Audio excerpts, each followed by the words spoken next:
Hi, my name is Hal Naylor. I'm going to be doing a persuasive presentation on the differences between leadership and management, and I'll be giving my opinion on personally why I don't think just because you're a manager, it makes you a good leader. The first thing is just a quote. Start off with a couple quotes about the difference between manager and leader. Managers light a fire under people, leaders light a fire in people. And I really like this because when I think of a manager, I think of someone who motivates kind of outwardly on the surface, whereas a leader, I think of someone who can motivate you within.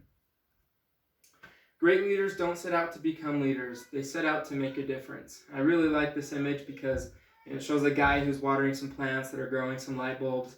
And I think about, leaders are people who are able to empower and develop those around them, who then are able to produce ideas and creativity and contributions.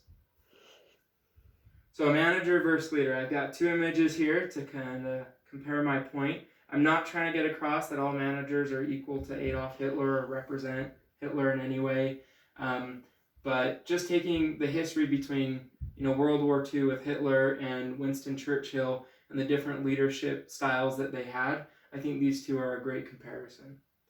A manager, they count value. They consider your worth based on what you can do, what you produce. A leader creates value. A leader can see someone who's maybe struggling, and then they can turn them into someone valuable by coaching, development, getting to know the person. They're more personal in their leadership style. And because of that, they build more trust with those that they lead and those that they work with. Managers create circles of power. They create people who are going to benefit them.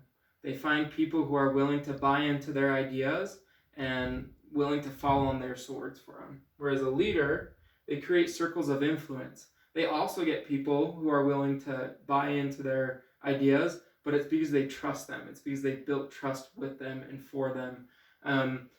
Winston Churchill, he, in certain parts of World War II, Britain was outmaneuvered, outmanned, outarmed, but he was able to still help influence those that he was leading because they trusted him. They knew of his experience. They understood his vision. He was able to show that to them.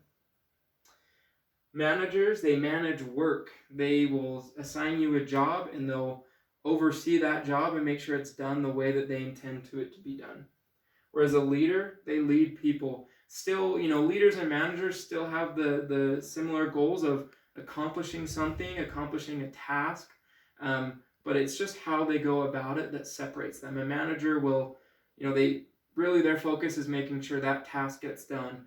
A leader's focus is making sure that you learn and develop and grow by accomplishing that task. Okay, manager. And these are just a couple definitions and quotes that I pulled from online, but I really wanted to highlight key phrases within this quote. A manager is a person responsible for controlling or administering all or part of a company or a similar organization. And as you notice, the word control or controlling is bolded and underlined. And I'll explain that in just a minute. Another definition is a person who controls the activities, business dealings, and other aspects of the career of an entertainer, athlete, group, musician, or etc. Leader, couple definitions and some keywords I want to take away. The action of leading a group of people or an organization. And the person who leads or commands a group, organization, or country. So, the words that stuck out to me for manager was control and controlling. And the words that stuck out to me for leader was commands and leading. And so I kind of want to highlight the difference in control and command because they seem similar, but there's big differences. Control is the power to influence or direct people's behavior or the course of an event. So you are overseeing what happens. You're making sure it happens. Managers often are in positions of power because of their title, because they are a manager or an assistant manager. Command, it's to give an authoritative order. So leaders still expect things to be done, but a leader is not necessarily in their position because of their title. You can be a leader and not be a manager. You can be a leader on a team but not be the manager over the team. And leaders can still give authoritative commands, and people will still do them because they trust them, because they believe in them, because they love them. Okay, I don't know if you can see this graph very well. It's a graph taken by a LinkedIn survey. So it goes over 6 reasons why people leave their jobs. I'm just going to highlight the top 2. One was concerned about the lack of opportunities and advancement, and the other was that they're unsatisfied with the leadership of senior management. And so those two go really hand in hand, people being unsatisfied with management and then also concerned about lack of opportunities for growth. All right, another survey taken by a business called Capterra, which it does business research.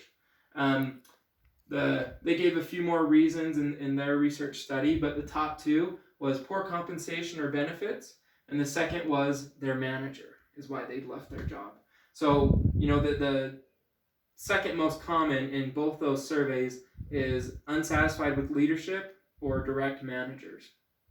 And I put a quote up here that said, "People don't quit their jobs, they quit their manager." And on the previous slide, the quote was, "People don't leave companies, they leave their managers." And so, people, I've been a part of a company where people are fantastic. They've been there for 25 years, and they credit it back to the culture of the company. They love the company. They love those that they work with.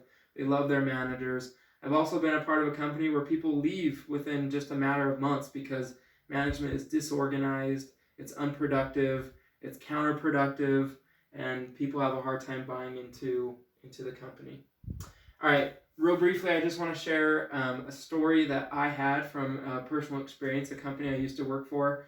I was an assistant manager over a branch for a financial institution, and we had a really great team. And we had this one particular individual who was a really standout, stellar contributor to the team. She was always meeting her sales goals. If there was conflict on the team, she was the first one to jump in and try and resolve it. She was encouraging. If she noticed an employee wasn't meeting their goals, she would, just without us ever asking her to, she would jump in and coach them and give them pointers on how they can improve their sales. She was awesome. I, after about 2 years, needed to step down. My schooling got, a priority. It got more busy and it became a priority to me. So we switched positions. I actually went into her production role and she stepped into my management role. And at the time, it made a whole lot of sense. She was awesome. She was the right fit for the job. She'd already built trust with the team, and the team had a lot of faith in her. But for whatever reason, she went from exceeding all her goals, and so we thought, hey, she can help coach others. But when she got into a management position, for whatever reason, the team lost their trust. They lost their respect. She stopped caring about the people and how they were developing and progressing and learning, and started caring about their production, their numbers, and really 5 members of the team within about 2 months of her being a manager were already starting to look for other opportunities outside of the company. They just wanted to leave in general because she put such a bad taste in their mouth from going from, building that trust and rapport to completely burning down that bridge and losing all trust and respect from the team.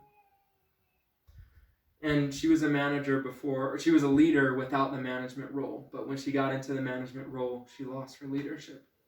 I just wanted to end on a quote by Steve Jobs that says, "It doesn't make sense to hire smart people and tell them what to do. We hire smart people so they can tell us what to do." And I really like this because Apple's known for its creativity. And I think Steve Jobs is a great example of that, how creative he was. And, a good leader is able to see someone's potential, and they want them on their team because they want to benefit from that potential. And they also want to help that person increase their potential. Whereas a manager sees someone's potential, they get them on their team, and they just see them as a number or a resource to accomplish a task. And so, that's my opinion on the difference between managers and leaders, and why I think you don't necessarily need to be a manager to be a leader, and why just because you're a manager doesn't necessarily make you a good leader. Thank you.